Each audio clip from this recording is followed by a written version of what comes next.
Hello, ladies and gentlemen, boys and girls. Well, this is an announcement I don't think anyone was really expecting, but it is now official. There is going to be a Nightwing movie coming out, being made by Warner Brothers. Nobody expected this, but for anyone who doesn't know, Nightwing is actually the original Robin. He's Dick Grayson, he's the first Robin that Batman had, and then when he grew up and became older and sort of came of age, he took on the persona of Nightwing and became his own superhero in his own right. He patrols Bloodhaven, which is sort of the next door city to Gotham, and a lot of people say it's actually more dangerous than Gotham, if you can believe that. And he's very, very popular. He's got a massive fan base out there. It's interesting also that this news has come out now because a few days ago there was a rumor flowing around that they did want to introduce a Nightwing just in case Ben Affleck decides to leave. They could sort of bring him in to fill the bat shoes sort of thing. So let's put on our armchair directing hats and see how this movie could be made.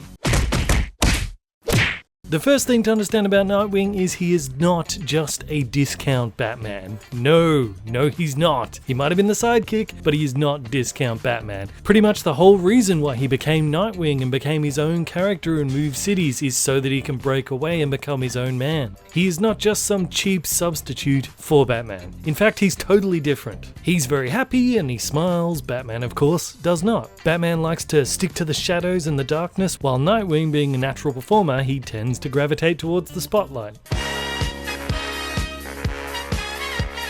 Unlike Batman, he actually did get revenge for his parents, so he's not consumed in this never-ending battle against crime. This sort of allows him to have more of a life outside of his vigilante life. In fact, while Batman is purely a vigilante, Nightwing, in his day job, actually is a police officer as well. There's also differences in their fighting styles that will need to be utilized in the movie, especially with Affleck's Batman that was just like a giant powerhouse that would throw people through walls. Nightwing, again, he's an acrobat, so he should have more of that like Bruce Lee ninja flipping around all over the place kind of fighting style. Nightwing has at times actually donned the cowl himself, such as when Batman was crippled by Bane, so he stepped into the role as Batman so no one will be able to connect Bruce Wayne being injured with Batman having disappeared. But he's always done that when he just really needs to, not necessarily because he wants to take on that mantle, he wants to be his own hero.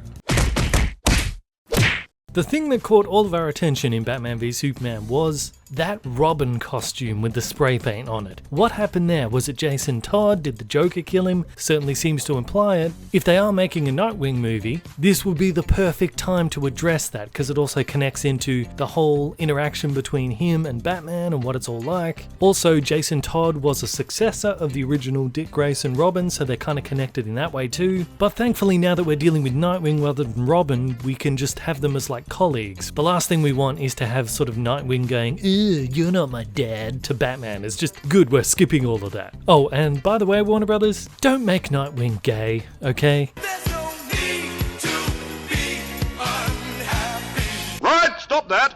Silly. And a bit suspect, I think. I know he has a whole following of that, and that's totally fine, but don't try to do something stupid and make him gay in the movie. It's not controversial, it's not risque, it's not edgy, it's not any of that stuff. Nobody even cares about that stuff anymore. All of us, including the gay fans of the character, just want him to be like he is in the comics. So don't try to be clever, just make him like he is in the comics, which is actually a bit of a ladies' man. One last sort of don't thing before I get into the do's. Some of the casting in this universe has been spotty to say the least. They need to get this one right. No nonsense, no Jesse Eisenberg weirdness, no outside the box type casting. Just pick someone who's right for the role. Lots of the names being thrown around right now are like Aaron Taylor Johnson or Zac Efron or other people I can't think of right now. Just pick one of them. Pick one that the fans actually want. We don't need more Jesse Eisenberg, Gal Gadot nonsense surrounding casting. Okay, here we go. Lots of the villains for Nightwing naturally do cross over with Batman. You know, there's Bane, there's Catwoman, there's Deathstroke, there's Joker, of course. So a lot of them you can't really use for Nightwing because either they've already been used in Batman movies in the past or they're saving them for Batman movies in the future. But one character that I've actually been itching to see for quite a long time, which hasn't appeared in the movies yet and kind of couldn't because of the nature of his character, is Clayface. His power's a little bit more mystical, a little bit more supernatural. metal. Basically, he's just made out of clay, which makes him invulnerable to like bullets and most kinds of weapons because he's just clay. But it also means he can shapeshift and like take on the forms of all these different kinds of people, which has led to some weird storylines that he's been involved in where he'll appear as people who you thought were dead or fake the deaths of other people just to mess with your head. So you can craft some real interesting stories with him. Previously, you couldn't put him in any of the Batman movies because none of them really had that sort of supernatural element to them yet, but in this universe, after Suicide Squad, you totally can, so the ground is now fertile for Clayface to spring out of it.